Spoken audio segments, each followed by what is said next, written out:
Welcome back to the 235 Club. We've got JF Perniskie, Blue Mountains again, 1994.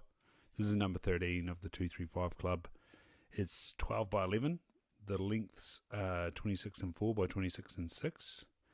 Nicely evened there. Spread is 30 and 2. Ooh, creeps into that overspread. Span is 23 and 3. The beams are 3 and 7 by 3 and 6. The coronets are 6 and 7 by 6 and 6. Brow tines are 8 by 5 and 2. Bummer. The trays are 8 again by 6 and 5. Bummer. But then the guards swap around. They're 8 and 3 by 10. Big 10 on that right hand side this time. Leaving 9 and 8. So the length without points is 16 and 2 by 15 and 3. The width without points is 5 and 6 by 7 and 1. And the width with points is 7 and 4 by 7 and 4, taking all of those for a grand total of 241 and 3/8. Don't know if you saw Woodhill the other day put up a 188 and a quarter. That was pretty hearty. Anyway, back to JF Perniskie. It has been pointed out earlier how slowly fallow deer spread onto fresh country unless they are pressured by the hand of man or similar agencies. The amount of hunting pressure applied within the bounds of the Blue Mountains has ensured complete occupation of this individual and isolated range of hills, almost completely surrounded by developed farmland, particularly on the western side. Similar hill country extends northwards towards the township of Miller's Flat, and in more recent times, fallow deer from the Blue Mountains have occupied some of this country. Miller's Flat's somewhere special to me. My great-grandfather was a draftsman there. That's pushing horses, not drawing pictures.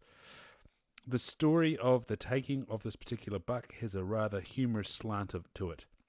Perniskie had located a few animals just to the north of Ray's Junction on the country to the west of the highway. 2 days prior to his success, he had lost a wounded buck and had returned to the area in the hope his good fortune would once again allow him the chance of obtaining his trophy, but hopefully on this occasion without the frustrations of the first attempt. He managed to secure his trophy that second day.